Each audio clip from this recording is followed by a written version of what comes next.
कलिकाल की ऐसी मलिनता बढ़ रही है कि हर जगह स्नेह का नाश हो रहा है। पति पत्नी में स्नेह, पिता पुत्र में स्नेह, माता पुत्र में स्नेह, भाई भाई में स्नेह। ये कलिकाल ऐसी मलिनता प्रकट कर रहा है। नहीं, जब लक्ष्मण जी को वीरघातनी शक्ति लगी तो भगवान राम जी रो पड़े कि अगर मैं ऐसा जानता कि भ्रातृ वियोग होगा तो पिता की आज्ञा नहीं मानता। आज भाई छोटी सी वस्तु के लिए अपने भाई की हत्या कर देता है। शास्त्रों में लिखा है कुपुत्रो जायत क्वचिदपि कुमाता न भवति।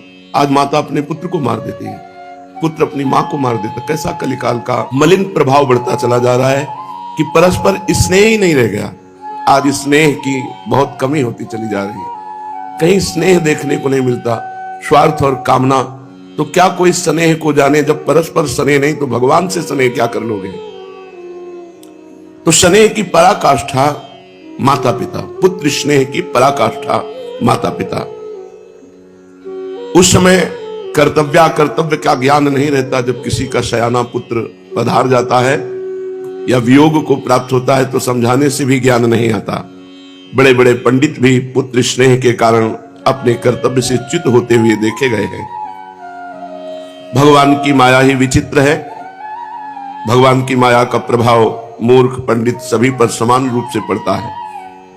पंडित जगन्नाथ मिश्र स्वयं अच्छे विद्वान थे, कुलीन ब्राह्मण, विद्या के महत्व को जानते, किंतु विश्व रूप के विछोह से वे अपने कर्तव्य को खो बैठे।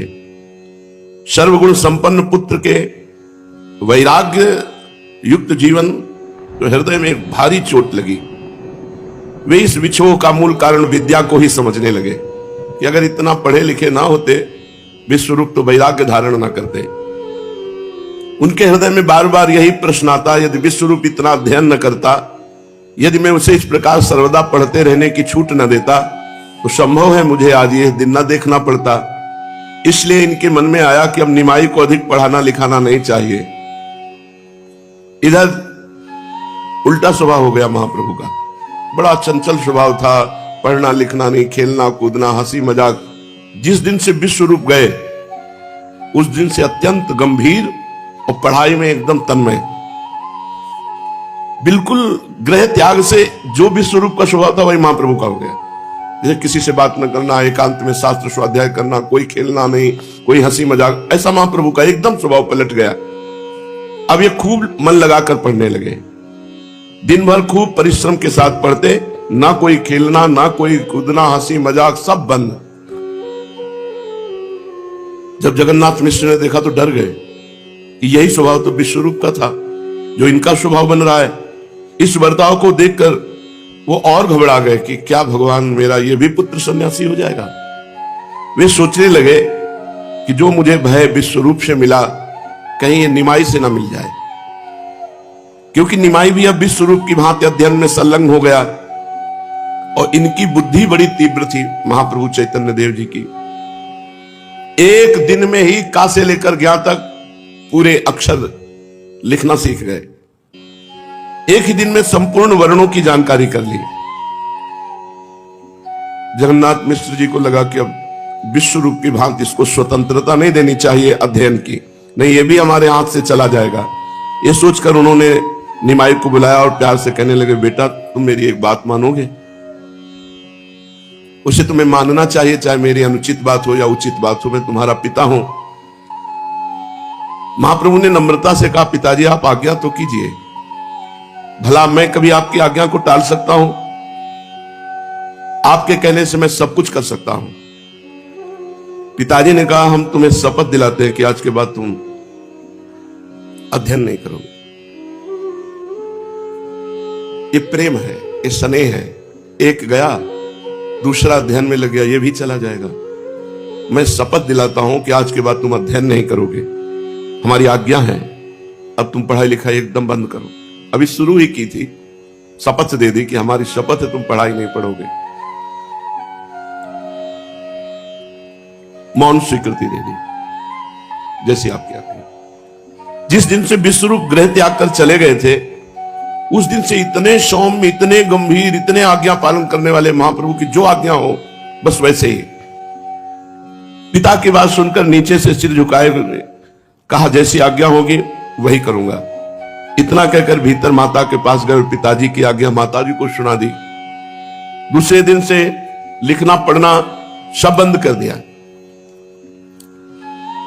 और भारी चंचलता प्रकट कर दी।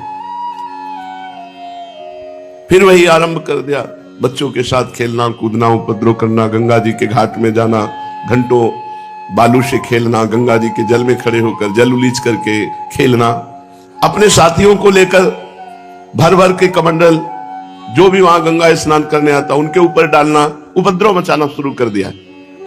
छोटे छोटे बच्चे खेल रहे होते, जाके चुटकी काटना, रुला देना उनको। स्त्रियों के सूखे वस्त्र रखे हैं उनके ऊपर जल डाल देना, किसी की घाट पर रखी हुई नैवेद्य को बिना पूछे ही खा जाना। कोई आकर डांटने लगता तो जोरों के साथ अपने बालकों को आसपास खड़ा करके तालियां बजाते, हंसते, उसकी डांट का कोई फर्क नहीं। लोग देखे कि ये तो बहुत उपद्रव करने लगे। कोई डांटता, भला बुरा कहता, इनके ऊपर कोई फर्क नहीं पड़ता, ये अपनी चेष्टा करते।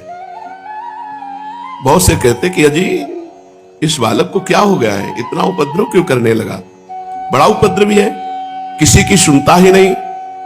अब लोग 50-50 लोग जाके रोज शिकायत करने लगे, हमारा ये कर दिया, हमारा ये कर दिया। मिश्र जी हाथ जोड़ करके कहते, भाई बालक है, क्षमा करो। फिर बुलाया निमाई को, कहा इतना उपद्रव क्यों करते हो? आपने कहा तो हम क्या करें, जो पढ़ा लिखा नहीं होगा तो उपद्रव ही तो करेगा। आपने अपनी कसम दे दी कि पढ़ाई पढ़नी नहीं, तो फिर करना बच्चा क्या, उपद्रव ही करेंगे हम। अब बालकों के साथ हम पढ़ेंगे नहीं, अध्ययन नहीं करेंगे तो उपद्रव ही करेंगे। चुप घर में तो नहीं बैठ सकते ना। ये उत्तर सुनकर पिताजी चुप हो गए। भांति भांति के खेल खेलने की अनुमति दे दी, पर उपद्रव ना करो। और वो कैसे कह दे कि पढ़ो, क्योंकि उनको लगा कि पढ़ लिख करके फिर ये सन्यासी हो जाएगा। एक दिन आपने एक लीला की, जो फटे पुराने कपड़े फेंक दिए जाते हैं गांव के, वो कपड़े उठाए और शरीर पे धारण किए, आंखों में पट्टी बांध ली, पूरे शरीर में रज लगा ली, और एक लड़के का कान पकड़कर घर घर भीख मांगने लगे। बहुत से इनके साथ लड़के ताली बजा बजा करके हंसते जाते। ये घरों की स्त्रियों से जाके कहते, माई अंधे को भीख डालना, भगवान तेरा भला करेगा। स्त्रियां निकलती हैं, ये क्या लीला है। इन्हें कुछ खाने को चीज दे देती, कहती नहीं माई ऐसा नहीं करना चाहिए, तुम फटे पुराने कपड़े पहनकर ऐसे आंखों में पट्टी बांधकर। ऐसे ही सची माता के पास गए, वो भोजन बना रही थी, आवाज दी, मैया भगवान तेरा भला करे, दूध पूत सदा फलते फूलते रहे, जरा इस अंधे को थोड़ी सी भीख दे दो। माता निकल के आई, देखा अरे ये तो निमाई, ऐसा निमाई ये तो उपद्रव का इतना रूप कैसे बढ़ाता जा रहा है। भला ब्राह्मण बालक होकर ऐसे अपवित्र वस्त्र धारण करके, और तू घर घर भीख मांग रहा है, तेरे घर में कमी है क्या है, ये कोई खेल है, ऐसा क्यों करता है। तो आपने उसी समय पट्टी खोलकर कहा, अम्मा पहले तो निर्धन और दूसरे विद्या के लिए हमको कसम दिला दी गई, तो अनपढ़ और निर्धन बालक के पास एक ही उपाय बचता है, भीख मांगना। वो भी अनपढ़ है तो अंधा ही है, ज्ञानांध है, कर ही क्या सकता हूं। पिताजी ने शपथ दे दी, आज के बाद अध्ययन नहीं करना, घर में धन है नहीं, तो एक ही उपाय बचता है, भीख मांगना। इनकी बात सुनकर माता सच्ची देवी के आंखों में आंसू आ गए। उन्होंने जल्दी से अपने हृदय से लगाया, पुचकारा और बच्चों को मिठाई दे करके विदा किया। अच्छा स्नान कराया, फिर भोजन कराया, पर उनकी भी हिम्मत नहीं होती कि कह दे कि पढ़ो, क्योंकि वो भी जानती थी कि बहुत प्रवीण बुद्धि का अगर पढ़ा तो शास्त्रों का सार समझ जाएगा कि संसार झूठा है, और कहीं ये भी संन्यास ले ले, डर बैठ गया। ये जानबूझकर खूब उपद्रव करने लगे। घर पर रहते कोई चीज बेचने वाला उधर से आता तो बार बार आग्रह करके, भैया मुझे ये चीज दिला दो। मिठाई वाले आता तो मिठाई दिला दो, फल वाला आता तो फल दिला दो, ऐसे जो। और जब ना अब अर्थ इतना है नहीं तो रोने लगते, खूब उपद्रव करने लगते, घर के पात्र तोड़ने लगते। माता बार बार प्यार से समझाती कि निमाई तू जानता नहीं तेरे पिता गरीब हैं, उनके पास इतने पैसे कहां से आएंगे, आप सोचो, बड़ा आश्चर्य होता है। जिनके घर में भगवान अवतरित हुए हैं, चैतन्य महाप्रभु साक्षात आचार्य और भगवान अभेद है, यह हालत है। तू दिन भर भांति भांति की चीजों के लिए रोया करता है। तेरे पिता के पास धन नहीं है, जो वस्तुएं हैं वो पैसे से आती है। हम निर्धन ब्राह्मण कहां से पैसे लाए? तो मैया आप कहती हो कि पढ़ने नहीं जाना। अगर हम पढ़ेंगे लिखेंगे नहीं तो फिर उपद्रव के सिवा और हम क्या कर सकते हैं? अब हम रोज और उपद्रव करेंगे। हमें इससे क्या मतलब कि तुम्हारे पास धन है कि नहीं है? या तो हमें आज्ञा करो पढ़ने की, और या फिर हम जैसा उपद्रव कर रहे हैं उपद्रव करने दो। इनकी ऐसी बात सुनकर के माता सोचने लगती कि इस उपद्रव से तो अच्छा है कि पढ़े लिखे। किंतु जो ही विश्व स्वरूप का स्मरण आता वो डर जाती है और मना कर देती, नहीं तुम्हें नहीं पढ़ना है। साहस नहीं होता जगन्नाथ मिश्र जी के सामने बात रख दें कि चैतन्य महाप्रभु को पढ़ने के लिए आदेश दे दो। अब ये अधिकाधिक और चंचल और उपद्रवता। एक दिन घर के जितने पात्र से सब उठा उठाकर आंगन में पटक दिए, मिट्टी के पात्र सब निकालकर दरवाजे के बाहर पटक कर फोड़ डाले और एक घूरे में जाकर के बैठ गए और वहां अशुद्ध हाड़ियों को फोड़ फोड़ कर ऐसे भुजाओं में बांध लिया, उनके गलों को ऐसे, और एक टूटी फूटी टोकरी सिर पर रख ली और कपड़े घिसकर शरीर पर ऐसे चिन्ह बना लिए। जब लोगों ने बताया तो सची माता दौड़कर वहां गई, मना किया। तो ये आप फूटी एक हाड़ी को कंकड़ से बजाते जाते, सची माता की कोई बात ना सुनते। तो सची माता और अन्य मोहल्ले की स्त्रियां सब आ गई, गंगा स्नान करने वाले खड़े हो गए। सची माता ने धिक्कार देते हुए कहा, ऐसे अपवित्र पात्रों को तू पहनकर इस तरह अपवित्र भेष, अपवित्र टोकरी, अपवित्र जगह। महाप्रभु ने कहा, मूर्ख बेटे से क्या आशा करोगी? तुम आशा ही क्या रख सकती हो? जब आप हमें पढ़ने नहीं दोगी तो मूर्खता में तो यही आशा है, यही हम करेंगे। मूर्ख आदमी क्या जाने सूची किसे कहते हैं, सूची किसे कहते हैं। पवित्र अपवित्र का ज्ञान मूर्ख थोड़ी करता है। मूर्ख आदमी को क्या पता क्या करना चाहिए क्या नहीं करना चाहिए। तो गांव के जितने भी महिलाएं और गंगा स्नान करने वाले खड़े थे, उन्होंने कहा, सची देवी से ये क्यों नहीं पढ़ने देती? आप इससे तो अच्छा पढ़ने की आज्ञा दे दे। ये तो बड़े भाग्य की बात है कि बच्चा पढ़ना चाहता है, इतना आग्रह कर रहा है। हमारे बच्चे तो मारने पीटने पर भी पढ़ने नहीं जाते, इसे पढ़ने के लिए जरूर भेजा करो। पास में खड़े हुए और भी लोगों ने सची माता से इस बात की प्रार्थना की। सबके समझाने से माता का भाव परिवर्तित हुआ। उन्होंने प्यार के साथ कहा, अच्छा कल से तू पढ़ाकर, मैं तेरे पिताजी से बात कर लूंगी। अब आकर जल्दी से स्नान कर ले। इतना सुनते ही ये जल्दी से उठकर चले आए और गंगा स्नान करके घर में लौटकर बड़े शांत स्वरूप गंभीर स्वभाव। सची मैया ने जगन्नाथ मिश्र से हाथ जोड़कर कहा कि मेरी इच्छा है, बच्चे को पढ़ने देने का आदेश आप दे दीजिए। सभी पढ़े लिखे सन्यासी थोड़े ही हो जाते हैं। नवद्वीप में हजारों पंडित हैं, इतने विद्यार्थी हैं, इनमें से कोई भी सन्यासी नहीं हुआ। ये तो भाग्य की बात है। यदि इसके भाग्य में सन्यास ही होगा तो उसे रोक थोड़े ही सकते हैं। पर ब्राह्मण का बालक विद्या रहित हो, ये ठीक नहीं है।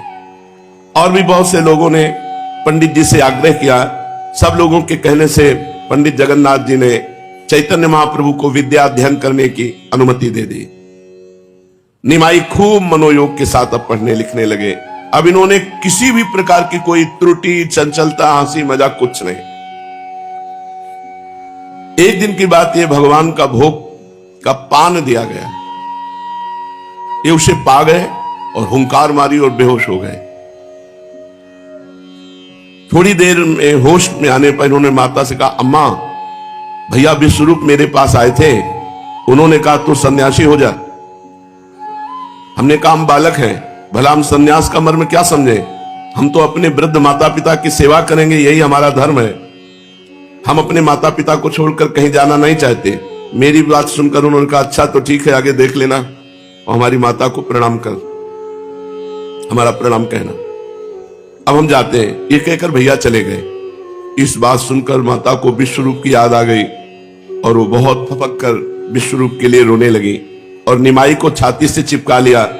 उनका मातृ स्नेह उमड़ आया और रुंधे हुए कंठ से रोते रोते कहा, बेटा निमाई, अब हमें तेरा ही एकमात्र सहारा है। हम वृद्ध अंधों की तू ही एकमात्र लकड़ी है। हमारी सब आशाएं तेरे ही ऊपर हैं, तू कभी हमें विश्व रूप की तरह धोखा मत देना। निमाई बहुत देर तक माता की गोद में चिपके रहे। उन्होंने माता की शीतल सुखदाई गोदी में परम शांति का अनुभव किया। माता भी हृदय से लगाकर अनिर्वचनीय आनंद का अनुभव कर रही थी। इस समय महाप्रभु की अवस्था 9 वर्ष की हुई। शरीर निरोग, हष्ट पुष्ट सुगठित था। देखने में 9 वर्ष से 16 वर्ष की अवस्था के जान पड़ते थे। पिता ने इनके पावन यज्ञोपवीत की संस्कार की तैयारी की। संस्कार ही जीवन पथ के परिचायक चिन्ह हैं। जैसे संस्कार होंगे उन्हीं के अनुसार जीवन आगे बढ़ेगा। संयम और नियम ही उन्नति के साधन है। पूज्यपाद महर्षियों ने संयम के ही सिद्धांतों पर वर्णाश्रम धर्म का प्रसार किया और उनके लिए पृथक पृथक विधान बनाए। द्विजातियों के लिए 16 संस्कारों की आज्ञा दी। गर्भाधान से लेकर मृत्यु अथवा संन्यास पर्यंत सभी संस्कारों की एक विशेष विधि का निर्माण किया। इन संस्कारों से चित्त पर प्रभाव पड़ता है और भविष्य जीवन उज्जवल बन सकता है। द्विजातियों का वेदारंभ और उपवीत संस्कार, यज्ञोपवीत संस्कार, यही प्रधान संस्कार समझा जाता है। असल में यज्ञोपवीत संस्कार होने पर ही बालक के ऊपर वैदिक कर्म लागू होते हैं, इसलिए इसे व्रतबंध संस्कार भी कहते हैं। पूर्व काल में बच्चा जब पढ़ने योग्य हो जाता था तो उसे सदगुरु के आश्रम में ले जाते थे। गुरु उसे ग्रहण करके उसे शौच, आचार और वेद की शिक्षा देते थे। बस इसी को उपनयन संस्कार कहते थे। विद्या समाप्त होने पर गुरु की आज्ञा से शिष्य जब घर लौटता था तो उसे समावर्तन संस्कार कहते थे। ये तीनों संस्कार आज भी नाम मात्र को होते हैं, किंतु तीनों का अभिनय एक ही दिन में करा दिया जाता है। ये विकृत संस्कार आज भी हमारी महत्ता का स्मरण दिलाता है। अब निमाई का यज्ञोपवीत संस्कार होगा। घर में शादी विवाह की तरह तैयारियां हो रही हैं। मिश्र जी ने अपनी शक्ति के अनुसार इस संस्कार को खूब धूमधाम से करने का निश्चय किया। घर के आंगन में एक मंडप बनाया गया। उसमें एक और विद्वान ब्राह्मण बैठे हुए हैं। उनके पीछे मिश्र जी के संबंधी और स्नेही बैठे हैं। सामने स्त्रियां बैठी हैं जो भांति भांति के मंगल गीत गा रही हैं। द्वार पर बाजे बज रहे हैं। चारों ओर खूब चहल पहल दिखाई पड़ती है। गृह पूजा और हवन आदि कार्य कराने के निमित्त आचार्य सुदर्शन और विष्णु पंडित विद्वान मिश्र जी के पास मंडप में बैठे हुए हैं। यथा समय मुंडन कराकर निमाई मंडप में बुलाए गए। सिर घुटा हुआ था। आचार्य उन्हें अपने हाथों से ब्रह्मचारियों के से पीत वस्त्र धारण कराए, पीले वस्त्र की लंगोटी पहनाई, ओढ़ने को मृगचर्म दिया, हाथ में एक बड़ा सा एक पलाश का दंड दिया। अब निमाई पूरे ब्रह्मचारी बन गए। गौरवर्ण पर पीत वस्त्र बड़े ही भले मालूम पड़ते थे। पिताजी के पास बैठकर इन्होंने समिधा दान किया, अग्नि में आहुति दी, फिर यज्ञोपवीत धारण किया। मिश्र जी ने एक वस्त्र की आड़ करके इनके कान में वेद माता गायत्री मंत्र का उपदेश दिया। मंत्र के श्रवण मात्र से भाव निमग्न हो गए। मंत्र सुनते ही इन्होंने एक बड़े जोर की हुंकार मारी, साथ ही अचेत होकर पृथ्वी पर गिर पड़े। हाथ का दंड एक ओर पड़ा था और ये अचेत होकर पृथ्वी पर दूसरी ओर पड़े थे। दोनों नेत्रों से अश्रुओं की धारा बह रही थी। प्राणवायु बहुत धीरे धीरे चल रही थी। यज्ञ के धूम लगने से लाल लाल आंखें आधी खुली हुई थी। संज्ञा शून्य हुई चुपचाप पृथ्वी पर पड़े थे। इनकी ऐसी अवस्था देखकर सभी घबरा गए। मिश्र जी ने इनके मुंह में जल डाला। कई आदमी पंखे हवा करने लगे। धीरे धीरे इनकी मूर्छा भंग हुई और ये कुछ काल सचेत हो गए। सभी को इनकी इस अवस्था से महान आश्चर्य हुआ। सचेत होने पर इन्होंने पिताजी से कहा, पिताजी अब मुझे क्या करना चाहिए? ब्रह्मचर्य व्रत लेने पर छात्र को गुरु गृह में रहकर भिक्षा पर ही निर्वाह करना होता था। यज्ञोपवीत के समय आज भी एक दिन के लिए भिक्षा का अभिनय कराया जाता है। इसलिए अब निमाई को भिक्षा मांगने के लिए झोली दी गई। निमाई के हृदय पर उसका संस्कार बड़ा ही गहरा प्रभाव पड़ा। इन कृत्यों के कारण इनकी काया पलट सी हो गई। मुख पर एक अपूर्व ज्योति दृष्टिगोचर होने लगी। मुड़ा हुआ माथा सूर्य के प्रकाश में दमकने लगा। एक हाथ में दंड लिए, दूसरे में झोली लटकाए ब्रह्मचारी के वेश में निमाई बड़े ही भले मालूम पड़ते थे, मानो वामन भगवान अपने भक्त बलि से भिक्षा मांगने जा रहे हो। ये पहले अपनी माता के पास भिक्षा मांगने गए, फिर बारी बारी से सभी के पास भिक्षा मांगने लगे। आचार्य ने इन्हें भिक्षा मांगने का प्रकार बताया उसी प्रकार ये सबके सामने जाते और भवति भिक्षाम देहि ऐसा कहकर झोली सामने फैला देते। स्त्रियां इनके रूप लावण्य को देखकर मुग्ध हो गईं। माता मन ही मन प्रसन्न हो रही थी। उनके हृदय में पुत्र स्नेह की हिलोरें निरंतर उठ रही थी। वे निमाई की शोभा को देखते देखते तृप्त ही न होती थी। अतृप्त दृष्टि से नीचा सिर किए हुए धीरे धीरे निमाई की ओर निहार रही थी। स्त्रियां इन्हें भांति भांति की वस्तुएं भेंट देती, कोई फल, कोई मिठाई, कोई द्रव्य इनकी झोली में डाल देती। ये सभी के पास जाकर खड़े हो जाते और जिसके भी सामने खड़े होते उसी की इच्छा होती कि इनको सर्वस्व समर्पण कर दे। इस प्रकार ये भिक्षा मांगते हुए कई घरों में गए। इसी बीच में एक वृद्ध ब्राह्मण लाठी टेकते टेकते संस्कार मंडल पर आया। उसने निमाई को इशारे से अपने पास बुलाया। ये जल्दी से उसके समीप चले गए।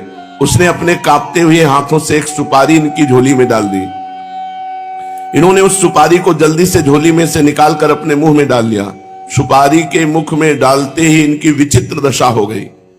ये किसी भारी भावावेश में मगन हो गए और उसी भावावेश में माता से गंभीर स्वर में बोले, मां, आज से एकादशी के दिन कभी भी अन्न न खाया जाए। माता भी भावावेश में अपने को भूल गई। वो समझ न सकी कि निमाई ही मुझसे बात कर रहा है या कोई महापुरुष आदेश दे रहा है। उसे प्रतीत हुआ मानो कोई दिव्य पुरुष मुझे आदेश कर रहे हैं। इसलिए उसने विनय के साथ उत्तर दिया, जो आज्ञा। आज से हरिवासर के दिवस अन्न ग्रहण न करूंगी। थोड़ी देर में इन्होंने कहा, अच्छा अब हम जाते हैं, अपने पुत्र की रक्षा करना।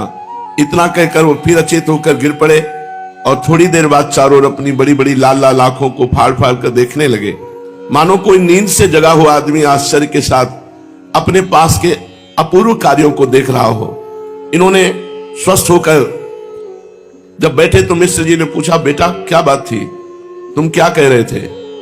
तो निमाई ने सरलता से उत्तर दिया, नहीं तो पिताजी, मैंने तो कोई बात नहीं की, मुझे कुछ भी पता नहीं। जाने क्या हुआ, मुझे कुछ निद्रा सी प्रतीत होने लगी थी। इस बात को सुनकर सभी इस भावावेश के संबंध में भांति भांति की तर्क वितर्क करने लगे। किसी ने कहा किसी का आवेश है, किसी दिव्य आत्मा का आवेश है। भक्तों ने कहा नहीं, साक्षात हरि भगवान का आवेश है। उसी दिन यज्ञोपवीत के समय इनका नाम गौर हरि हुआ। स्त्रियों को यह नाम बहुत प्रिय था। अब से वो निमाई की जगह गौर हरि कहकर पुकारने लगी। यज्ञोपवीत संस्कार के समाप्त होने पर गौर हरि का समावर्तन संस्कार किया गया। उनके वस्त्र बदल दिए गए। माता ने बड़ी बड़ी आंखों में काजल लगा दिया। नूतन वस्त्र पहनकर गौर हरि बाहर आए। उन्होंने सबसे पहले पिता के चरणों को स्पर्श करके प्रणाम किया, फिर सभी वृद्ध ब्राह्मणों की चरण वंदना की। ब्राह्मणों ने इन्हें भांति भांति के आशीर्वाद दिए। इस प्रकार बड़े ही आनंद के साथ इनका यज्ञोपवीत संस्कार उत्सव हुआ। यज्ञोपवीत हो जाने के अनंतर आचार्य सुदर्शन और विष्णु पंडित के समीप पढ़ने के लिए जाने लगे। मेधा शक्ति बाल्यकाल से ही बड़ी तीक्ष्ण थी। अध्यापक एक बार जो इन्हें पढ़ा देते, फिर दूसरी बार पूछने की आवश्यकता नहीं होती, वो कंठस्थ हो जाता। अध्यापक इनसे बहुत प्रभावित और प्रसन्न थे। थोड़े दिनों के पश्चात मिश्र जी ने इन्हें मायापुर के निकटवर्ती गंगानगर की पाठशाला में पढ़ने के लिए भेजा। उस समय उस पाठशाला के प्रधान अध्यापक पंडित गंगादास जी थे। पंडित गंगादास जी व्याकरण के अद्वितीय विद्वान थे। व्याकरण में उनकी ख्याति दूर दूर तक फैल चुकी थी। बड़े बड़े योग्य छात्र उनकी पाठशाला में अध्ययन करते थे। उस समय व्याकरण की वही पाठशाला मुख्य थी। गौरहरि भी अन्य छात्रों के साथ पंडित गंगादास जी के समीप व्याकरण का अध्ययन करने लगे। अब पंडित जगन्नाथ मिश्र की आशा लता बड़ी ही तेजी के साथ बढ़ने लगी। उस लता पर छोटी छोटी कलियां भी आने लगी। अर्थात उनके मन में कि अब निमाई जवान होगा, ब्याह होगा, उसके पुत्र होंगे, हमारा घर आंगन बड़ा आनंदमय होगा। ऐसा उस सोचकर बड़े आनंद मगन होते कि मेरी आशा लता अब शीघ्र ही फूलने फलने लगेगी। वो दिन कैसा सुहावना होगा जिस दिन निमाई को बहू के साथ अपने आंगन में देखूंगा। माता पिता की यही सबसे मधुर और सुखकारी कामना है, वे अपने पुत्र को प्यारी पुत्र वधू के साथ देख सके। संसार में यही उनके लिए एक सुंदरतम सुअवसर होता है। सची देवी के सहित मिश्र जी उसी दिन की प्रतीक्षा कर रहे थे, पर तेरे मन कुछ और है, विधना के कुछ और। मिश्र जी के मंसूबे पूरे नहीं हो पाए। विधना ने तो और विधान रचा था। निमाई 11 वर्ष के हो गए। नियमित समय पर पढ़ने जाते हैं। रोज आकर पिताजी के चरणों में प्रणाम करते। एक दिन उन्होंने देखा पिताजी बुखार के कारण अचेत पड़े हैं। उन्होंने घबराकर माता से पूछा, अम्मा पिताजी को क्या हो गया? उदास होकर के माता ने कहा, बेटा तेरे पिता को ज्वर आ गया है। ज्वर माने बुखार। निमाई पिताजी की खाट के पास जा बैठे और धीरे धीरे उनके माथे पर हाथ फेरने लगे। निमाई के सुकोमल शीतल कर स्पर्श से पिता की तंद्रा दूर हुई। उन्होंने क्षीण स्वर में कहा, निमाई बेटा मुझे थोड़ा जल पिला दे। निमाई पास के बर्तन में जल पिलाया, अपने वस्त्र से उनका मुंह पोंछा और प्रेम के साथ पूछने लगे, पिताजी अब आपकी तबीयत कैसी है? करवट बदलते हुए मिश्र जी ने कहा, मैं अच्छा हूं, चिंता की कोई बात नहीं, तू पढ़ने नहीं गया? निमाई ने अन्य मनस्क भाव से कहा, जब तक आपकी तबीयत अच्छी तरह से ठीक नहीं होती तब तक मैं पढ़ने नहीं जाऊंगा। मिश्र जी चुप हो गए। निमाई उनके पास उदास बैठे हैं। कई दिन हो गए, ज्वर कम ही नहीं होता था। वैद्य को भी सची देवी ने बुलाया, पर घर में इतना धन नहीं था कि बड़े वैद्यों को बुलाकर बड़ी औषधि दी जाए। पास में जो मामूली वैद्य थे उन्हीं को बुलाया और उन्होंने दवा दी, किंतु रोग घटने के स्थान पर बढ़ने लगा। अब तो ऐसा दिखाई देने लगा कि जीवन की आशा समाप्त हो रही है। जगन्नाथ मिश्र जी ने सची देवी को बुलाया और कहा, देखो अब मेरे जीने की आशा नहीं है। मुझे संकेत हो रहा है कि अब ये शरीर नहीं रहेगा और मेरी आशाएं सब ऐसे अधूरी रह गई। अच्छा, जैसी भगवान की इच्छा। मैं अब क्या कहूं, इतना जरूर कहता हूं, मेरे जीवन में मेरे साथ कभी तुम सुख प्राप्त नहीं कर सके। भगवान की ऐसी मर्जी। देखो मैं तुमसे हृदय की बात कहता हूं, मैं कुछ क्षण का मेहमान हूं, बस इस निमाई का ख्याल कर रखना। इतना कहते कहते सांस फूलने लगी। वो आगे कुछ भी नहीं कह पाए। सची देवी तो फूट फूट कर रोने लगी। पिताजी की ऐसी दशा देख करके निमाई ने और मित्रों को बुलाया और उनको खाट से नीचे उतारा और मिश्र जी को कुशासन पर ले जाया गया। मिश्र जी ने धीरे धीरे कहा कि मुझे अगर गंगा तट पर ले चलो तो ज्यादा अच्छा रहेगा। उनकी इच्छा के अनुसार निमाई माता सची के साथ और जो मित्र थे गंगा तट पर ले गए। 11 वर्ष के बालक ने किसी को भी और हाथ लगाने नहीं दिया। माता और स्वयं गंगा तट पर उनको। निमाई भी समझ गए कि पिताजी हमें छोड़कर सदा के लिए जा रहे हैं, इसलिए रोते रोते कहा, पिताजी मुझसे क्या कह रहे हो? मुझे किसके हाथों सौंप रहे हो? मिश्र जी ने कांपते हुए हाथ से धीरे धीरे हाथ उठाकर निमाई के सिर पर रखा और छाती पे से लगा करके कहा, निमाई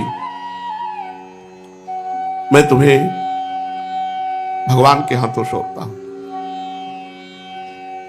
वे ही तेरी रक्षा करेंगे।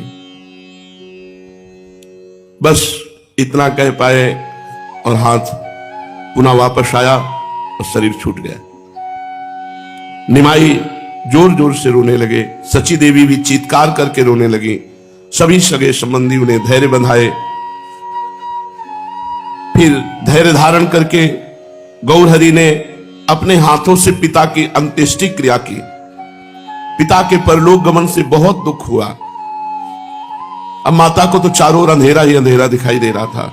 वैसे धन नहीं था, कुछ सहयोग किसी भी तरह से पिता भी चले गए। अब अभी निमाई की छोटी अवस्था 11 वर्ष की और माता बस कोई घर में और पूछने वाला भी नहीं। माता को चारों ओर अंधकार ही अंधकार दिखाई देने लगा। मिश्र जी की असामयिक मृत्यु से बहुत दुख हुआ। घर में कोई दूसरा नहीं, इसलिए गौरहरि ने माता को धैर्य धारण कराया। उन्होंने माता से कहा, अम्मा तुम चिंता मत करो, ये तो भाग्य का खेल है कि पिताजी नहीं रह पाए। एक ना एक दिन मृत्यु सबकी होनी है। हमारे भाग्य इतने नहीं थे कि हम पिताजी का साथ पाते, वो छोड़कर चले गए। तुम दुखी मत हो। तुम्हें दुखी देखकर मेरा हृदय फटने लगता है।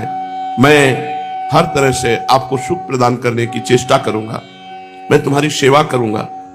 निमाई के समझाने पर माता धैर्य धारण किया और अपने शोक को छिपाया।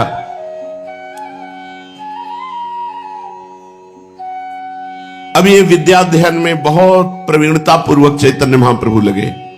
उनके गांभीर्य में उनका पांडित्य प्रस्फुटित नहीं होता। वे लोगों के सम्मान भाजन तो अवश्य बन जाते हैं, किंतु खुलकर बातें नहीं कर सकते।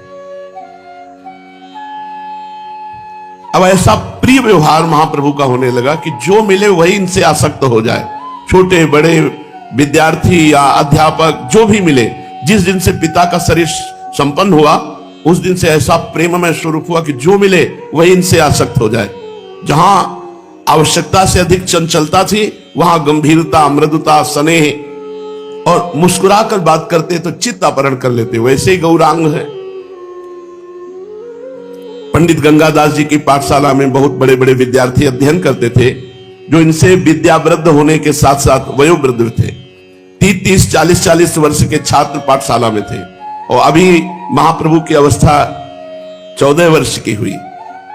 ये 30-30, 40-40 साल से जो पढ़ रहे थे उनके साथ बैठ करके शास्त्रों की चर्चा करते। जो बड़े छात्र थे वो देख करके बहुत आश्चर्यचकित होते। इतनी छोटी अवस्था में प्रत्युत्पन्नमति, तत्काल उत्तर। समझ गए आगे चलकर कोई लोक प्रसिद्ध महान पंडित होंगे। उनको क्या पता कि संसार का कल्याण करने के लिए आए हैं। प्रसिद्ध कवि मुरारी गुप्त, कमलाकांत, तंत्र शास्त्र के सर्वमान्य आचार्य कृष्णानंद उन दिनों उसी पाठशाला में पढ़ते थे। निमाई छोटे बड़े किसी से भी संकोच नहीं करते थे। अगर कोई शास्त्रार्थ करे तो सभी से भिड़ जाते और उनसे वाद विवाद करने लगते। विशेषकर ये वैष्णव विद्यार्थियों को तो खूब चिढ़ाया करते थे। उनकी भांति भांति से मीठी मीठी चुटकियां लेते और उन्हें लज्जित करके ही छोड़ते थे। मुरारी गुप्त इनसे अवस्था में बड़े थे, किंतु ये सदा उन्हें चिढ़ाया करते। मुरारी पहले तो बालक समझकर सदा इनकी उपेक्षा करते रहते। जब उन्हें इनकी विलक्षण बुद्धि का परिचय प्राप्त हुआ तब तो वे इनके साथ खूब बातें करने लगे। ये कहते, मुरारी अमुक प्रयोग सिद्ध करो, तो मुरारी उसे ठीक ठीक सिद्ध करते और ये उसमें 20 दोष निकालते, उसका कई प्रकार से खंडन करते। मुरारी इनकी तर्क शैली को सुनकर आश्चर्य प्रकट करने लगते। तब आप एक एक शंका का 20 बार समाधान करते। मुरारी के ही मत को फिर मंडन करते। फिर हंसकर कहते, गुप्त महाशय यही पांडित्य है, खंडन और मंडन। आप ठहरे वैद्यराज तो जड़ी बूटियां घोटकर पीसो, ये तुम्हारे बस की बात नहीं। नाड़ी देखो और ऐसे वैद्य बनो, चाहे रोगी मरे या जिए, तुम्हें अपने टके से काम। ऐसा मजाक करते महाप्रभु मुरारी गुप्त से। हमें लगता है तुम यमराज के सहोदर हो। जैसे यमराज सबको मारते हैं, ऐसे जब वैद्य की ठीक ना हो, उल्टा औषधि पहुंच जाए तो मरी जाएगा मरीज। हे यमराज के सहोदर भाई, तुम्हें नमस्कार है। मुरारी इनकी बातें सुनकर के मन ही मन हंसने लगते। ये मुरारी गुप्त के साथ बहुत विनोद करते। कभी कभी मुरारी अत्यंत खिन्न हो जाते थे इनके चिढ़ाने से। तब फिर अपने कोमल कर कमल से उनकी देह पर हाथ फेरते हुए वो उन्हें प्रसन्न कर कहते, सब बातें भूल जाओ, और प्रेम प्रकट करते। इस प्रकार विद्यालय में भी अपने से श्रेष्ठ विद्यार्थियों को तर्क के द्वारा खंडन मंडन ये प्रस्तुत करते। वाद विवाद करने में अद्वितीय विद्वान गौरहरि। जो छात्र इनसे भिड़ता उसे परास्त ही कर देते। उल्टा सीधा कैसे भी खंडन मंडन करके उसको चुप कर देते। अपने आप ही पहले किसी विषय का खंडन कर देते, फिर युक्तियों द्वारा स्वयं उसका मंडन भी करने लगते। विद्यार्थी इनकी ऐसी विलक्षण बुद्धि को बारंबार बड़ाई करते और वाक पटुता की भूरी भूरी प्रशंसा करते। किसी भी पाठशाला के छात्र को गंगा तट पर या कहीं अन्यत्र रास्ते में पाते वहीं पकड़ लेते और संस्कृत में पूछते, तुम्हारे गुरु का क्या नाम है, क्या पढ़ते हो? जब कहता अमुक पाठशाला में व्याकरण पढ़ता हूं, तो झट आप उससे प्रयोग पूछने लगते। बेचारा विद्यार्थी इनसे किसी भी बात अपना पिंड छुड़ाकर भागता। शाम के समय सभी पाठशालाओं के छात्र दल बना करके गंगा जी के किनारे आते, परस्पर शास्त्रालाप किया करते। ये उन सब में प्रधान रहते। किसी पाठशाला के छात्रों के साथ शास्त्रार्थ कर रहे हैं तो किसी पाठशाला के छात्रों को परास्त कर रहे हैं। यही इनका नित्य प्रति का कार्य था। 10-10, 20-20 छात्र मिलकर इनसे शंका करने लगते। ये बारी बारी से सबका उत्तर देते। इनकी पाठशाला वाले इनका पक्ष लेते। कभी कभी बातों ही बातों में लड़ाई झगड़ा की भी नौबत आ जाती। इस बात में भी ये किसी से कम नहीं थे। इस प्रकार ये सभी पाठशालाओं के छात्रों में प्रसिद्ध हो गए।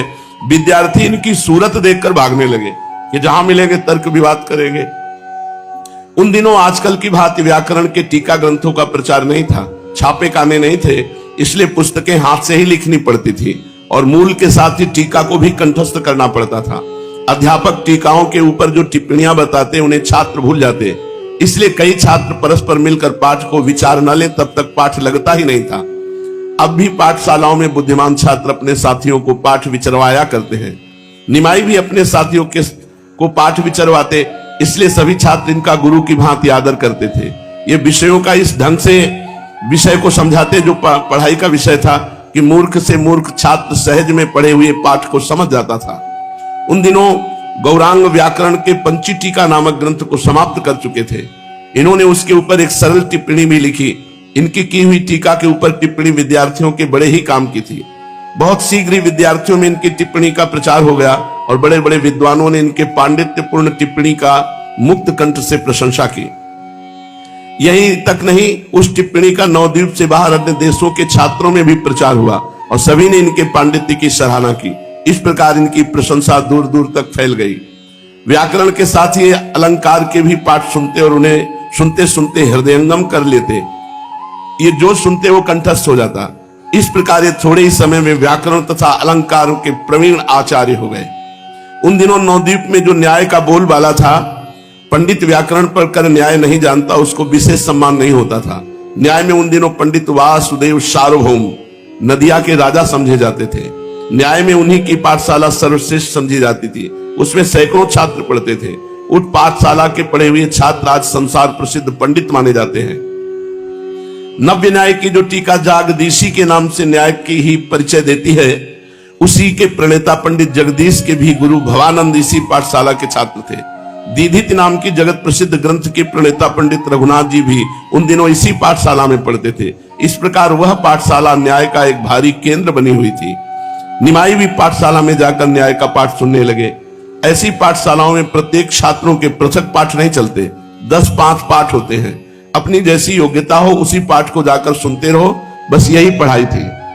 सैकड़ों छात्र और पंडित पाठ सुनने आते हैं। अध्यापक उनमें से बहुतों का नाम पता भी नहीं जानते, वे पाठ सुनकर चले जाते हैं।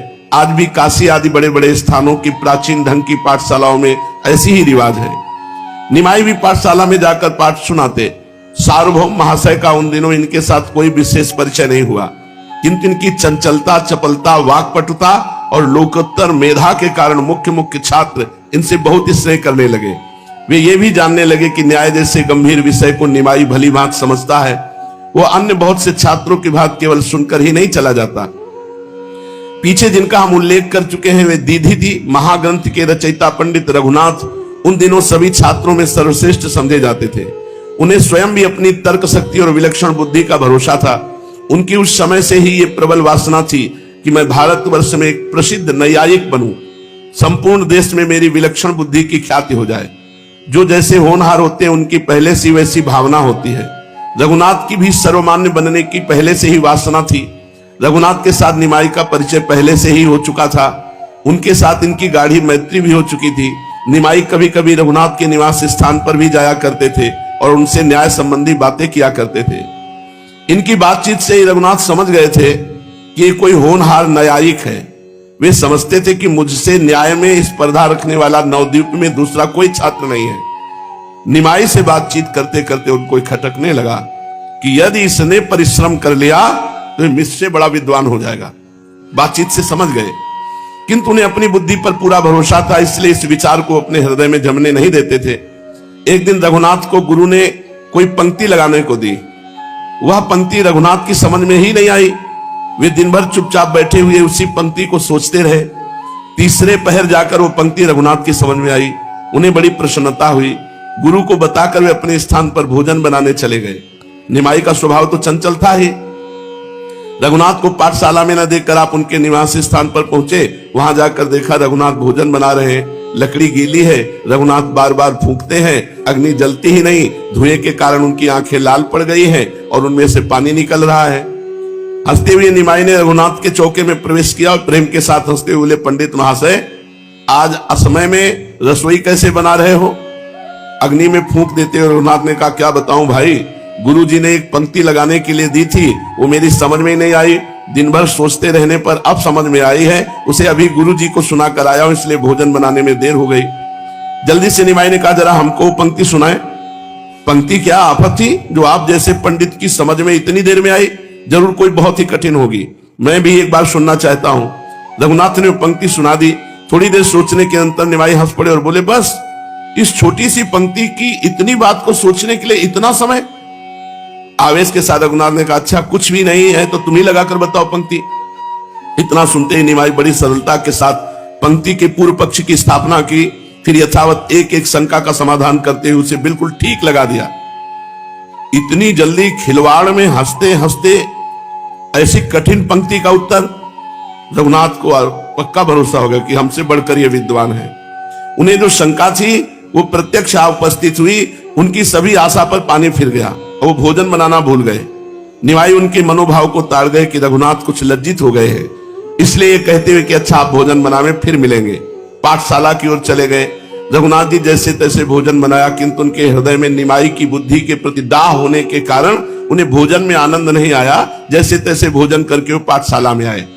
अब निमाई की अवस्था 16 वर्ष की हो चुकी थी। घुंघराले लंबे लंबे बाल, तेजस्वी चेहरा, सुगठित शरीर, बड़ी बड़ी सुहावनी आंखें और मीठे भाषण, मंद मुस्कान देखने वाले को स्वतः अपनी ओर आकर्षित कर लेती थी।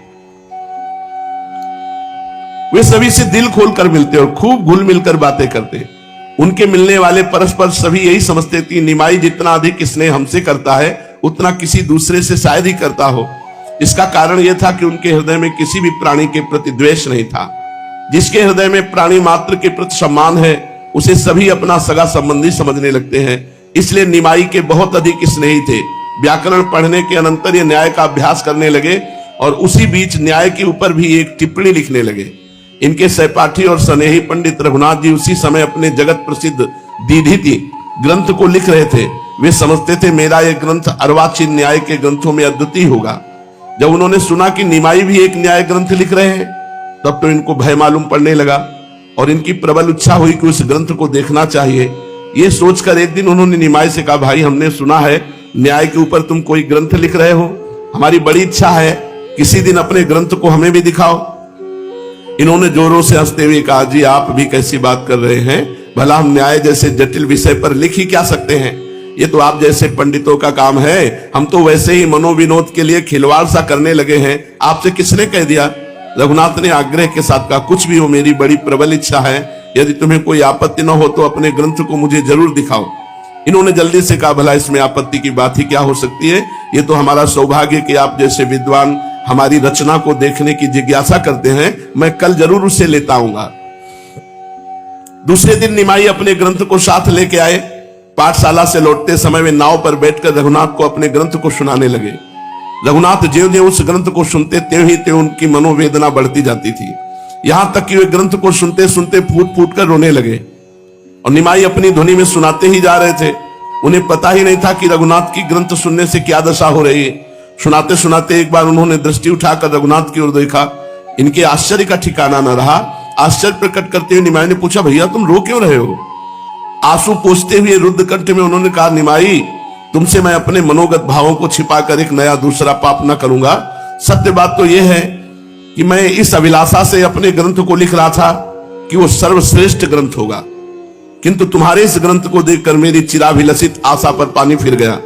भला तुम्हारे इस ग्रंथ के सामने मेरे ग्रंथ को कौन पूछेगा? इसी मनोवेदना के कारण मैं अपने आंसुओं को रोकने में असमर्थ हो गया हूं। यह सुनकर निमाई बड़े जोरों से हंसे और उन्हें स्पर्श करते हुए, बस इतनी छोटी सी बात के लिए आप इतना दुख कर रहे हैं? भला ये कोई बात है? ये साधारण सी पोथी है। मैं आपकी प्रसन्नता के निमित्त जलती अग्नि में कूदकर अपने प्राणों को स्वाहा कर सकता हूं, फिर ये बात क्या है? इस पुस्तक ने आपको कष्ट दिया, मैं अभी इसे नष्ट कर देता हूं। इतना कहते कहते निमाई पंडित ने अपने बड़े परिश्रम से हस्तलिखित पोथी को गंगा जी में प्रवाहित कर दिया, फेंक दिया। जानवी की तीक्ष्ण प्रवाह की हिलोरों में पुस्तक के पन्ने इधर उधर नाचने लगे, मानो निमाई के त्याग और प्रेम के गीत गा गाकर वे आनंद से थिरक रहे हो। रघुनाथ ने निमाई को गले से लगाया और प्रेम के कारण रूंधे हुए कंठ से बोले, भैया निमाई, ऐसा लोकोत्तर दुस्साध्य कार्य तुम ही कर सकते हो। इतनी भारी लोकैषणा को तृणवत समझकर उसका तिरस्कार कर देना तुम्हारे जैसे ही महापुरुषों का काम है। हम तो कीर्ति और प्रतिष्ठा के कीड़े हैं। हमारी पुस्तक की अपेक्षा तुम्हारे इस त्याग की संसार में लाखों गुनी ख्याति होगी और आगे लोग इस त्याग के द्वारा महत्व समझ सकेंगे प्रेम का। इस प्रकार की बातें करते हुए दोनों मित्र अपने अपने घर लौट आए। उसी दिन से निमाई का न्याय पढ़ना ही नहीं छूटा, किंतु उनका पाठशाला ही जाना ही छूट गया। अब उन्होंने ऐसी विद्या का पढ़ना एकदम त्याग कर दिया। घर पर पिता की और ज्येष्ठ भ्राता की जो बहुत सी पुस्तकें थी, उन्हीं का स्वयं अध्ययन करने लगे। निमाई यद्यपि अपने विद्यार्थियों से अधिक बुद्धिमान और विलक्षण थे, फिर भी साधारण लोग यही समझते थे कि कालांतर में ये भी एक पाठशाला खोलकर नवद्वीप के अन्य पंडितों की भांति नामी पंडित बन करके विद्या अध्ययन कराएंगे। ये भी अन्य पंडितों की भांति स्त्री पुत्रों में आसक्त होकर सुखपूर्वक संसारी सुखों का उपभोग करेंगे। क्योंकि विद्वान हो अथवा मूर्ख, संसारी विषयों में तो सब समान रूप से रत रहते हैं। बड़े लोगों की भोग सामग्री बहुमूल्य और बड़ी होती है, छोटे लोगों की भोग सामग्री साधारण होती है, पर वासनाओं की पूर्ति तो सब करते हैं। आसक्ति तो दोनों को समान होती है, बंधे तो दोनों ही है, फिर चाहे वो बंधन रस्सी का हो या रेशम का, सोने का हो या लोहे की बेड़ी का, दोनों ही बंधन से प्रभु की इच्छा के बिना नहीं निकल सकते। अन्य पंडितों को धन के लिए विद्या उपार्जन करते देख लोगों का यही अनुमान था कि निमाई पंडित भी एक बहुत बड़े विद्वान पंडित बनेंगे, पाठशाला खोलेंगे, छात्र पढ़ाएंगे। उन्हें क्या पता कि इनके उपदेश से असंख्यों मनुष्य स्त्री, धन, परिवार और समस्त उत्तमोत्तम भोग सामग्रियों को तुच्छ समझकर महाधन की प्राप्ति में कटिबद्ध हो जाएंगे, अपने मनुष्य जन्म को सार्थक बनावेंगे। सांसारी लोग बेचारे और अनुमान कर ही क्या सकते हैं। इनका आरंभिक जीवन आदि में अन्य साधारण जीवनों की ही भांति था, इससे लोगों का यही अनुमान लगाना ठीक था। 16 वर्ष की अवस्था, गौर वर्ण, कमल नयन, जो देखे लुभायमान हो जाए, और व्याकरण, अलंकार, न्याय, इनमें प्रवीणता। अब आगे पढ़ने की इच्छा नहीं थी, किंतु कई कारणों से इन्होंने पाठशाला में जाकर पढ़ना बंद कर दिया। घर में अकेली विधवा माता थी, कारण ये थे निर्वाह का कोई प्रबंध नहीं। आकाशी वृत्ति, आकाशी वृत्ति का मतलब होता है बिना किए जो आ जाए उसी से निर्वाह करना। ईश्वर इच्छा से जो भी आ जाता उसी पर निर्वाह होता। मिश्र जी के पास कोई संपत्ति नहीं थी, जैसे पिता के पास खेती और सब, ऐसी कोई संपत्ति नहीं थी। उनके सामने ऐसे ही निर्वाह होता था। अब निमाई समझदार हो गए, 16 वर्ष के विद्वान भी बन गए, इसलिए जीवन निर्वाह के लिए कुछ उद्योग करना चाहिए। वृद्ध माता को सुख पहुंचाने का यही अवसर है, ये सोच समझकर अध्यापन का कार्य आरंभ कर दिया, पढ़ाने का। विलक्षण बुद्धि, पठन पाठन को अद्वितीय सुंदर शैली से सभी शास्त्रीय ज्ञान रखने वाले पुरुष परिचित थे, इसलिए इन्हें नवद्वीप जैसे विद्या के भारी केंद्र स्थान में अध्यापक बनने में कोई कठिनता न हुई। नवद्वीप में मुकुंद संजय नाम के एक विद्यानुरागी धनी मानी व्यक्ति थे। उनके एक पुरुषोत्तम संजय नाम का पुत्र था। संजय महाशय अपने पुत्र के पढ़ाने के निमित्त किसी योग्य अध्यापक की तलाश में थे। निमाई की ऐसी इच्छा देखकर उन्होंने इनसे प्रार्थना की। निमाई स्वयं ही एक पाठशाला स्थापित करने की बात सोच रहे थे, किंतु उनके छोटे से मकान में पाठशाला स्थापित करने योग्य स्थान ही न था। संजय भगवत भक्त होने के साथ धनी भी थे। बंगाल में प्रायः सभी धार्मिक पुरुषों के यहाँ एक चंडी मंडप नाम से अलग स्थान होता है, उसे देवी गृह या ठाकुर दालान भी कहते हैं। 9 दुर्गाओं में उस स्थान पर ही चंडी पाठ और पूजा तथा उत्सव हुआ करते हैं। ये स्थान ऐसे ही शुभ कार्यों के लिए सुरक्षित होते हैं। योग्य और विद्वान अतिथि के आने पर इसी स्थान में उनका आतिथ्य भी किया जाता है। अपनी शक्ति के अनुसार धनिकों का चंडी मंडप विस्तृत, सुंदर और अधिक कीमती होता है। संजय महाशय का चंडी मंडप खूब बड़ा था। निमाई पंडित ने उसी मंडप में अपनी पाठशाला स्थापित की। इधर उधर से बहुत से छात्र इनका नाम सुनकर पढ़ने आने लगे। पुत्र के साथ संजय भी निमाई से विद्या अध्ययन करने लगे। इनकी पढ़ाने की शैली बड़ी ही सरस तथा चित्त आकर्षक थी, इसलिए थोड़े ही समय में इनकी पाठशाला खूब चलने लगी। सैकड़ों छात्र इनके पास पढ़ने आने लगे। ये विद्यार्थियों के साथ गुरु शिष्य का व्यवहार न करके एक प्रेमी मित्र का सा व्यवहार करते, उनसे खूब हंसी दिल्लगी करते, घर का हाल चाल पूछते, अपनी सब बातें बताते। इससे विद्यार्थी इनके ऊपर अत्यधिक अनुराग रखने लगे। बहुत से विद्यार्थी तो इनसे अवस्था में बहुत बड़े बड़े थे, वे सभी भी इनके पास अध्ययन करने आते और इनका हृदय से बहुत अधिक आदर करते थे। इस प्रकार इनकी पाठशाला नवद्वीप में एक प्रसिद्ध पाठशाला मानी जाने लगी। व्याकरण शास्त्र में गंगादास जी की पाठशाला को छोड़कर निमाई की पाठशाला सबसे श्रेष्ठ समझी जाती थी। निमाई विद्यार्थियों के साथ परिश्रम भी खूब करते थे। एक दिन निमाई पंडित पाठशाला से पढ़ाकर अपने घर जा रहे थे। दैवात गंगा जी जाते हुए रास्ते में पंडित वल्लभाचार्य जी की पुत्री लक्ष्मी देवी, ये इनसे भेंट हुई। वल्लभाचार्य जी निमाई के सजाती ब्राह्मण थे। लक्ष्मी देवी ये वही जो बच्चियों के साथ खेलती, पर महाप्रभु से गंभीर व्यवहार, महाप्रभु इनके साथ कभी हंसी मजाक नहीं करते थे। रास्ते में देखा कि वो आ रहे हैं। आज दर्शन की विशेषता थी, जैसे सिया राम जी का जनकपुरी में पुष्प वाटिका में दर्शन विशेष, ऐसे गंगा जी के रास्ते में लक्ष्मी से दर्शन विशेष। मतलब आज का देखना कुछ और था महाप्रभु और लक्ष्मी का। लक्ष्मी देवी को देखते ही सदाचारी निमाई के भाव स्थितानि जननांतर सौहृदानी, अनेक जन्मों से जो संस्कार था वो जाग उठा। स्वाभाविक सौहृद, प्यार भरी दृष्टि से महाप्रभु ने देखा और उन्होंने महाप्रभु की तरफ देखा। लक्ष्मी देवी बहुत गंभीर मुद्रा में महाप्रभु की तरफ देखा और धीरे से अपने नेत्र नीचे की और प्रणाम मानो कर रही हूं और गंगा जी की ओर चली गई। भावी की भवितव्यता देखिए। उसी दिन बनवारी नाम का घटक, घटक कहते बिचौलिया, जो लड़का लड़की का ब्याह कराने वाला होता है उसे घटक कहते हैं। वो जगन्नाथ मिश्र जी के घर सची देवी के यहां आए, माता से कहने लगे निमाई सयाना हो गया है, अब उसके विवाह के विषय में कुछ सोचा है? यदि तुम्हें पसंद हो तो हम घटक घटाएं, ब्याह की बात करें। उनका कुछ देखा है क्या? बोले हाँ, वो है ना अपने वल्लभाचार्य जी, उनकी एक कन्या है लक्ष्मी देवी, बात करें हम ब्याह के लिए। तुम तो देखा है ना उसे? अरे लाखों में एक है, बड़ी ही सुशीला सुंदरी बुद्धिमती लड़की है, निमाई के सर्वथा योग्य है। यदि तुम्हें संबंध मंजूर हो तो सबका सब विधान मैं बनाऊं। माता तो स्वयं पुत्र के विवाह के लिए चिंतित ही थी, अब वो कर नहीं सकती थी कुछ, क्योंकि पिताजी अंतर ध्यान हो चुके थे जगन्नाथ मिश्र। तो अब उन्होंने कहा कि विवाह तो करना ही है, परंतु निमाई की आज्ञा के बिना नहीं। उनसे तो पूछें। और आज ही रास्ते में लक्ष्मी देवी और निमाई पंडित की आंखें मिली थी। घर में कोई दूसरा आदमी है नहीं जिससे मैं सलाह करूं, वही है। पुत्र समझदार है, सयाना हो गया है, उसकी अनुमति के बिना वे विवाह के संबंध में किसी को निश्चित वचन नहीं दे सकती। अतः बात को टालते हुए माता ने कहा, इस पितृहीन बालक का विवाह ही क्या है, अभी तो वो पढ़ रहा है, कुछ करने लगेगा तो देखा जाएगा। घटक महाशय सची माता का ऐसा उदासीन भाव देखकर समझ गए कि माता को संबंध मंजूर नहीं, कारण कि पंडित वल्लभाचार्य बहुत निर्धन थे। ब्राह्मण घटक ने समझा माता अपने पंडित पुत्र का निर्धन की लड़की के साथ विवाह करना नहीं चाहती, ये समझ कर वो लौट आए। तो रास्ते में निमाई मिल गए, गौरहरी। उन्हें देखते ही निमाई खिल उठे और हंसते हुए बोले, कहो घटक महाशय, किधर किधर से किसको घटा बढ़ा के आ रहे हो? मजाक किया।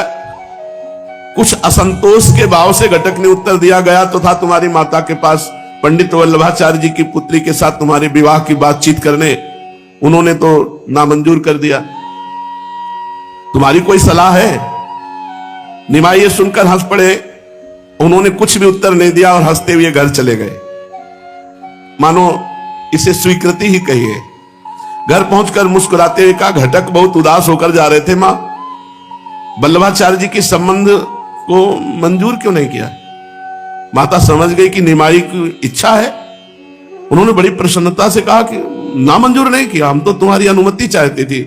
दूसरे दिन ही घटक को बुलाया, उन्होंने कहा, आचार्य महाशय, कल आप जो बात कह रहे थे मुझे स्वीकार है।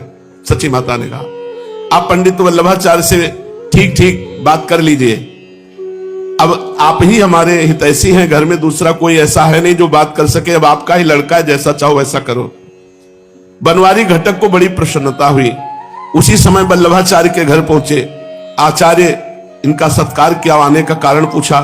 इन्होंने सारा वृत्तांत बताया। संवाद को सुनकर वल्लभाचार्य जी के घर वालों को तो भारी प्रसन्नता हुई। इतना अद्भुत विद्वान और गौरवर्ण तेजस्वी बालक हमारी बेटी का पति बने, इससे बड़ा सौभाग्य क्या। वे घटक से कहने लगे, मेरा सौभाग्य है कि सची देवी ने इस संबंध को स्वीकार कर लिया है। निमाई पंडित जैसे विद्वान को अपना जामाता बनाने में मैं अपना अहोभाग्य समझता हूं। लड़की के पूर्व जन्म के शुभ संस्कारों के उदय होने से ही ऐसा वर मिल सकता है, किंतु कहने में संकोच आता है। मेरी परिस्थिति नहीं है कि मैं धन लगा सकूं या कुछ ऐसा, मेरे पास कुछ नहीं है जो मैं दे सकूं। कैसे देखो, ब्राह्मण होते थे, तपस्वी विद्वान पर निर्धन, अगर हम कह दें कि हम ब्याह में क्या देंगे तो बताएं, 5 हर के टुकड़े, 5 हरितिकी के टुकड़े के साथ हल्दी की गांठें, इसके अलावा मेरे पास कुछ नहीं। कन्या और 5 हरितिकी के टुकड़े। ये बात मंजूर हो तो फिर विवाह की तैयारी करो। घटक ने कहा, आप इस बात की कुछ चिंता न कीजिए, सची देवी को रुपए पैसे का लोभ नहीं है, वे तो सुशीला सुंदरी लड़की ही चाहती हैं। आप प्रसन्नता के साथ विवाह की तैयारियां कीजिए। बहुत कठिन होता है जिसके बेटी होती है और धन नहीं होता। पहले तो बहुत सुलझे हुए व्यक्तित्व होते थे, अब तो लाखों की बात करते हैं, मतलब जैसे खरीद बेच ना हो ऐसे बात करते हैं। ये कह करके घटक महाशय वल्लभाचार्य जी से विदा होकर सची देवी के पास आए और संपूर्ण वृत्तांत तो सुनाया। सची माता ने कहा, मुझे लेने देने की कोई चाह नहीं, बस बेटी उनकी, बेटा हमारा, ब्याह करो। तैयारियां शुरू। नियत तिथि के दिन अपने सने बंधु बांधव विद्यार्थियों के साथ बारात लेकर निमाई वल्लभाचार्य जी के घर गए। आचार्य ने सभी का यथोचित सम्मान किया। गोधूली की शुभ लगन में निमाई पंडित ने लक्ष्मी देवी का पाणी ग्रहण किया। प्रथम विवाह। ये थोड़े दिन ही महाप्रभु के साथ रह पाए। फिर दूसरा विवाह विष्णु प्रिया जी से हुआ था। लक्ष्मी देवी ने कांपते हुए हाथों से इनके चरणों में माला अर्पण की, भक्ति भाव के साथ प्रणाम किया। इन्होंने उन्हें वामांग में विराजमान किया। हवन, प्रदक्षिणा, कन्यादान आदि सभी वैदिक कृत्य होने पर विवाह का कार्य सकुशल समाप्त हुआ।